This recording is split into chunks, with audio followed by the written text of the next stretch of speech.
(6월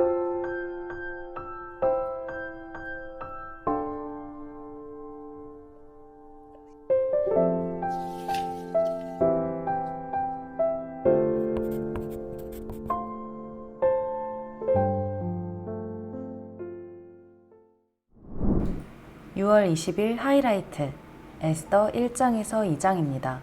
1장 아하수에로 왕 때 있은 일이다. 아하수에로는 인도에서 에티오피아에 이르기까지 127지방을 다스린 왕이다.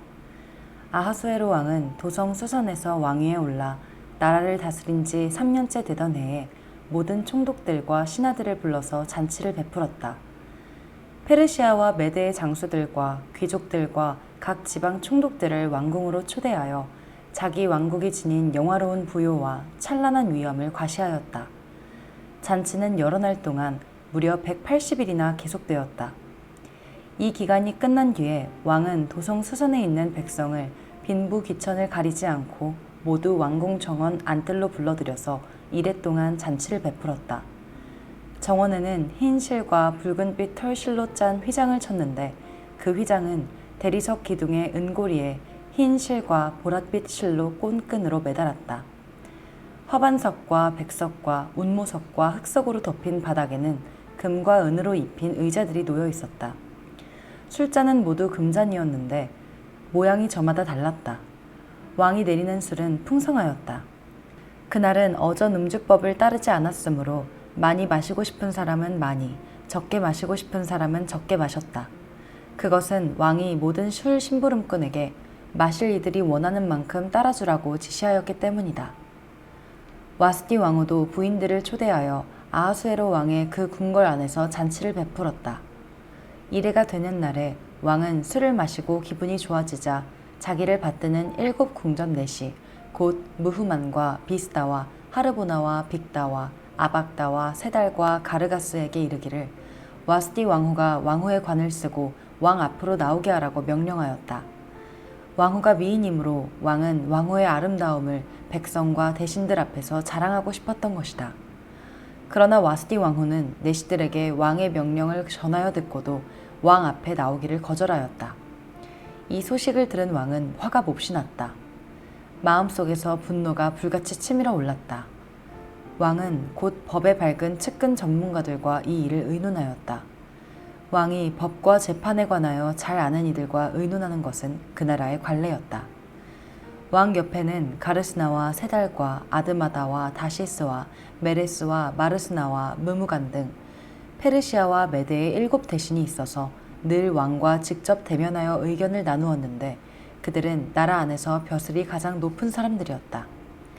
내시들을 시켜서 전달한 나 아하수에로의 왕명을 와스디 왕후가 따르지 않았으니 이를 법대로 하면 어떻게 처리해야 하오? 무무간이 왕과 대신들 앞에서 대답하였다.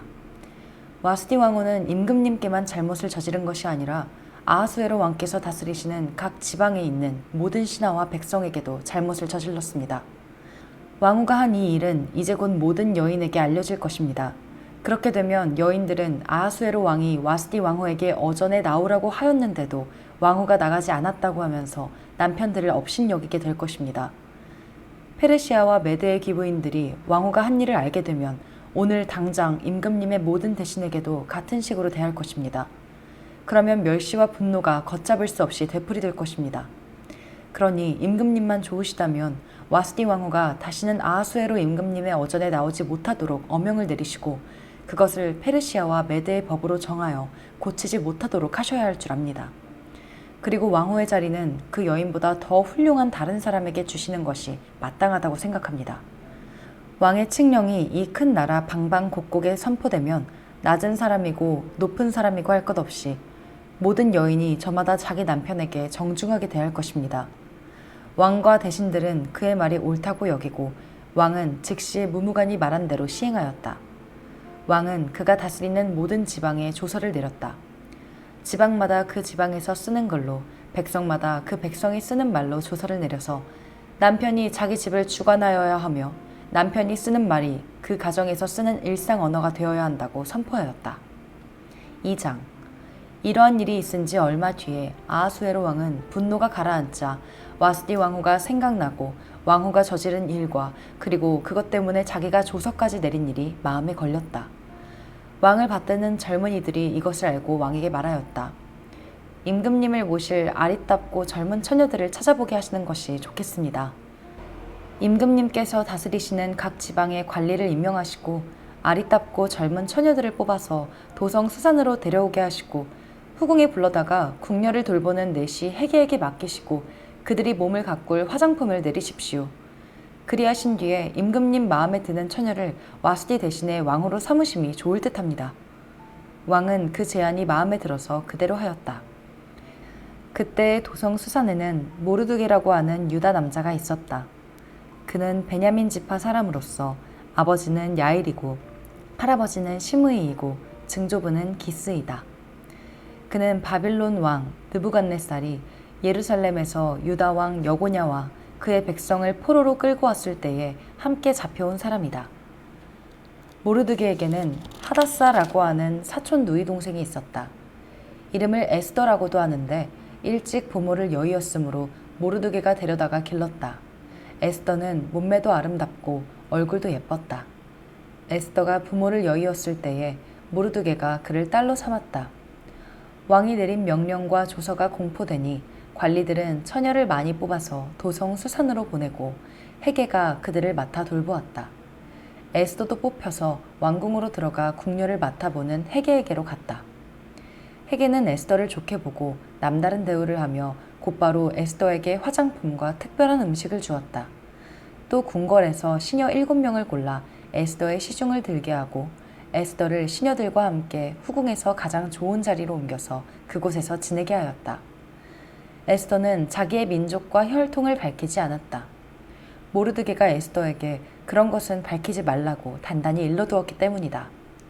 모르드게는 에스더가 잘 지내는지 또 에스더가 어떻게 될지를 알려고 날마다 후궁 근처를 왔다 갔다 하였다. 처녀들은 아하수에로 왕 앞에 차례대로 나아갈 때까지 정해진 미용법에 따라서 12달 동안 몸을 가꾸었다.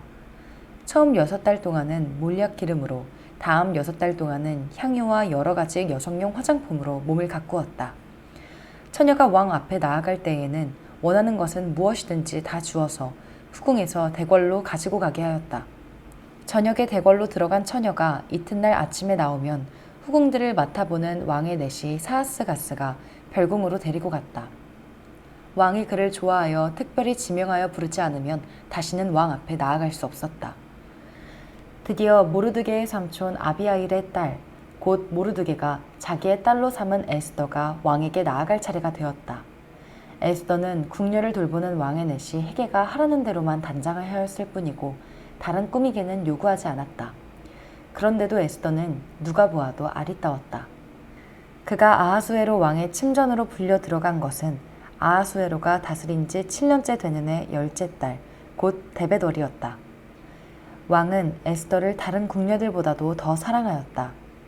에스더는 모든 처녀들을 제치고 왕의 귀여움과 사랑을 독차지하였다.